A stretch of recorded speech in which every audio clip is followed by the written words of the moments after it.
दोस्तों आप सभी का अमेजिंग ज्ञान पॉइंट पर हार्दिक स्वागत है। आज के वीडियो में हम 25 महत्वपूर्ण पॉलिटी के क्वेश्चंस को कवर करने वाले हैं। सभी क्वेश्चंस मैंने इंपॉर्टेंट और सिलेक्टेड लिए हैं। वीडियो को लास्ट तक देखिएगा, बहुत ही महत्वपूर्ण प्रश्न मैंने इस वीडियो में ऐड किए हैं। चलिए दोस्तों, बिना देरी के हम आज के वीडियो को पहले क्वेश्चन के साथ स्टार्ट करते हैं। फ्रेंड्स, आज के वीडियो में हमारा फर्स्ट क्वेश्चन है, निम्नलिखित में से किस संशोधन के द्वारा 6 से लेकर 14 वर्ष की आयु के सभी बच्चों को निःशुल्क और अनिवार्य शिक्षा को मौलिक अधिकार बनाया गया।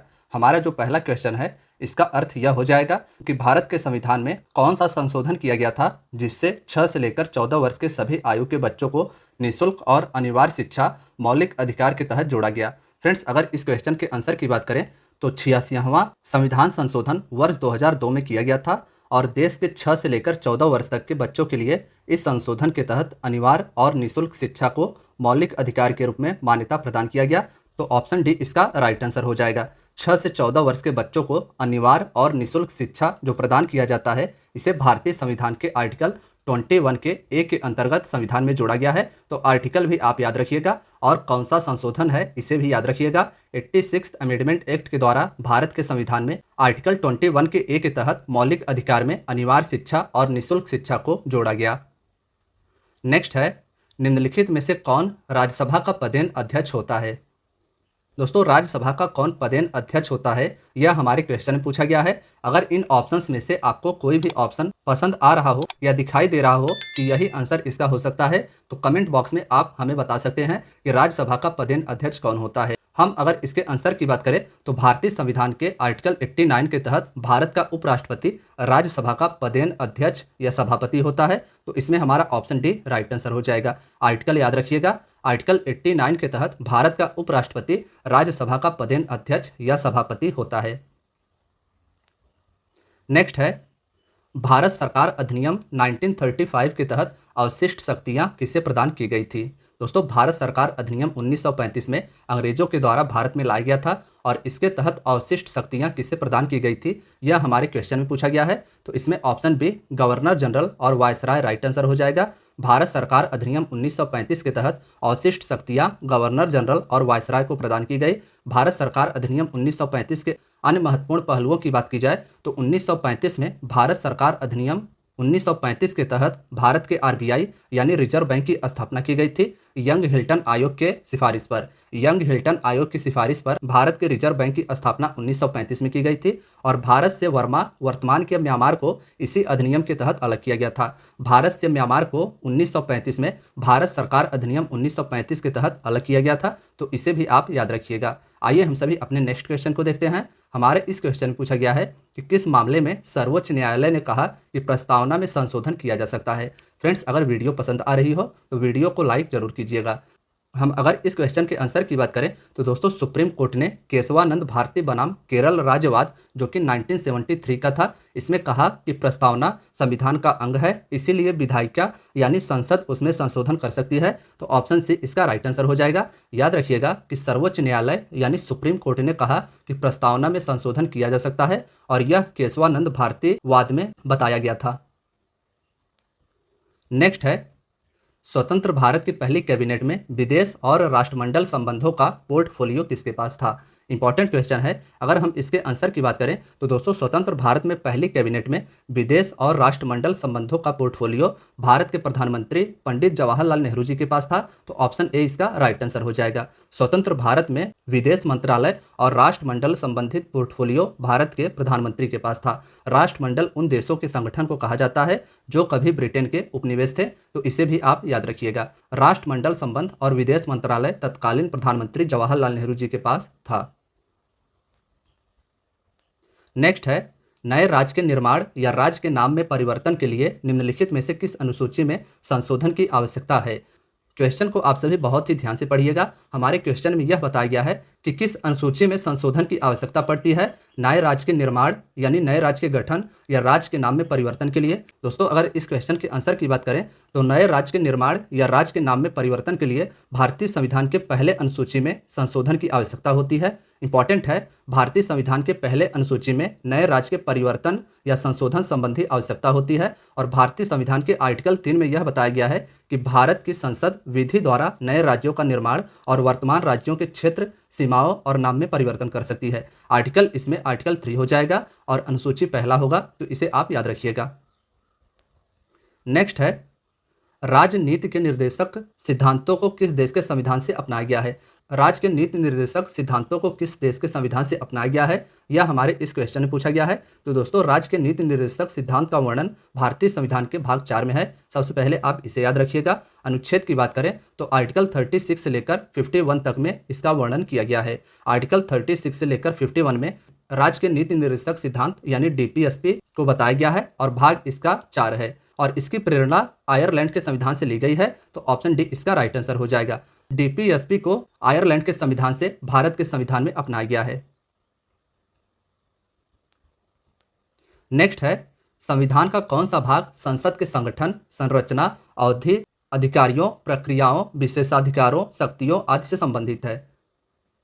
दोस्तों, हमारे यह क्वेश्चन बहुत ही महत्वपूर्ण है। संविधान का कौन सा भाग संसद के संगठन, संरचना, अवधि यानी संसद की कितनी अवधि होगी, इनके अधिकारों, अधिकारियों, प्रक्रियाओं, विशेषाधिकारों, शक्तियों आदि से संबंधित है, यह हमारे क्वेश्चन पूछा गया है। अगर इसके आंसर की बात करें तो भारतीय संविधान का भाग 5 यहाँ पर आप सभी बना लीजिए। भारतीय संविधान का भाग 5 संघ के नाम से जाना जाता है और इसका उल्लेख आर्टिकल 52 से लेकर 150 तक में है और इसी में संसद के संगठन, संरचना, अवधि, अधिकारियों, प्रक्रियाओं, विशेषाधिकारियों, शक्तियों आदि के बारे में बताया गया है। भारतीय संविधान का भाग भारत के संसद के संगठन, संरचना, अवधि, अधिकारियों, प्रक्रियाओं, विशेषाधिकारियों और शक्तियों के बारे में बताता है।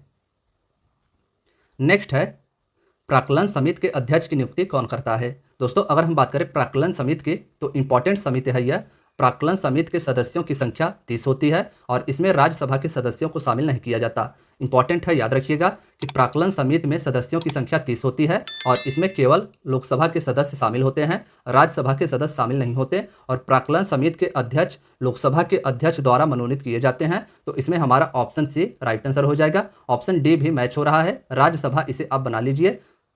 प्राक्कलन समिति के अध्यक्ष की नियुक्ति लोकसभा का अध्यक्ष करता है और इसके सदस्यों की संख्या 30 होती है और इनका कार्यकाल, यह भी इंपॉर्टेंट है, इनका कार्यकाल 1 वर्ष का होता है। बहुत बार यह एग्जाम में पूछा जा चुका है कि प्राक्कलन समिति के सदस्यों का कार्यकाल कितना होता है, तो 1 वर्ष का इनका कार्यकाल होता है। आइए हम सभी अपने नेक्स्ट क्वेश्चन को देखते हैं। मुख्यमंत्री के वेतन और भत्ते कौन तय करता है, यह हमारा अगला क्वेश्चन है। दोस्तों, मुख्यमंत्री के वेतन और भत्तों की बात की जाए तो उसे राज्य का विधानमंडल तय करता है। तो ऑप्शन डी इसका राइट आंसर हो जाएगा। मुख्यमंत्री के वेतन और भत्तों को राज्य विधानमंडल के द्वारा तय किया जाता है। मुख्यमंत्री के अगर नियुक्ति की बात की जाए तो मुख्यमंत्री का नियुक्ति राज्यपाल करता है, इसे भी आप याद रखिएगा। अगला है, अंडमान और निकोबार द्वीप समूह किस उच्च न्यायालय के अधिकार क्षेत्र में आते हैं। आप सभी को कमेंट बॉक्स में सबसे पहले बताना है कि कौन से सागर में या कौन से महासागर में अंडमान निकोबार द्वीप समूह स्थित है और यह किस उच्च न्यायालय के अधिकार के क्षेत्र में आता है। इसकी बात की जाए तो दोस्तों, इसमें हमारा option A Calcutta right answer हो जाएगा। अंडमान और निकोबार द्वीप समूह कलकत्ता उच्च न्यायालय के अधिकार क्षेत्र में आता है, यानी अंडमान निकोबार जो भारत का एक केंद्र शासित प्रदेश है, इसमें कोई मैटर होता है या यहाँ का कोई मामला होता है तो वह कलकत्ता उच्च न्यायालय के अंतर्गत सुना जाएगा। नेक्स्ट है, कौन सा अनुच्छेद समाज के गरीब और कमजोर वर्गों को मुफ्त कानूनी सहायता प्रदान करता है और सभी के लिए न्याय सुनिश्चित करता है। फ्रेंड्स, इंपॉर्टेंट क्वेश्चन है। इस क्वेश्चन के अगर आंसर की बात की जाए तो अनुच्छेद 39 का ए इसका राइट आंसर हो जाएगा। भारतीय संविधान का आर्टिकल 39 का ए समान न्याय, निःशुल्क विधिक सहायता यानी समाज के गरीब और कमजोर वर्गों को मुफ्त कानूनी सहायता, समान कार्य के लिए समान वेतन की व्यवस्था करता है। तो इसे आप याद रखिएगा। समान कार्य के लिए समान वेतन की व्यवस्था आर्टिकल 39 के ए में बताया गया है और समाज के गरीब कमजोर वर्गों को मुफ्त कानूनी सहायता और सभी के लिए न्याय, यही अनुच्छेद सुनिश्चित करता है। नेक्स्ट है, नेशनल ग्रीन ट्रिब्यूनल यानी एनजीटी का मुख्यालय कहाँ स्थित है। एनजीटी के मुख्यालय की बात की जाए तो ऑप्शन डी नई दिल्ली याद रखिएगा कि नेशनल ग्रीन ट्रिब्यूनल एनजीटी का मुख्यालय नई दिल्ली में स्थित है। अगला है कि भारत के वित्त आयोग का गठन कौन करता है।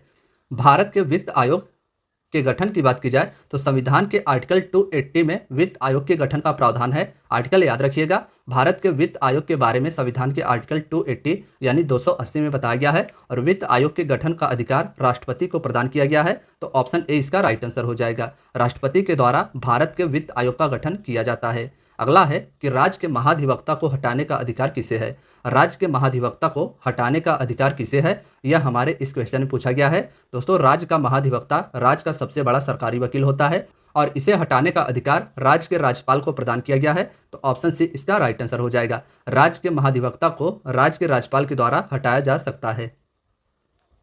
नेक्स्ट है कि सर्वोच्च न्यायालय के मुख्य न्यायाधीश की नियुक्ति कौन करता है। सर्वोच्च न्यायालय यानी सुप्रीम कोर्ट के चीफ जस्टिस की नियुक्ति कौन करता है, यह हमारे इस क्वेश्चन में पूछा गया है। तो दोस्तों, सर्वोच्च न्यायालय के गठन से संबंधित प्रावधान आर्टिकल 124 में किए गए हैं, इसे आप याद रखिएगा। और सर्वोच्च न्यायालय के मुख्य न्यायाधीश यानी चीफ जस्टिस की नियुक्ति की बात करें तो भारत के राष्ट्रपति के द्वारा सुप्रीम कोर्ट के चीफ जस्टिस की नियुक्ति की जाती है। सर्वोच्च न्यायालय से संबंधित आर्टिकल 124 है।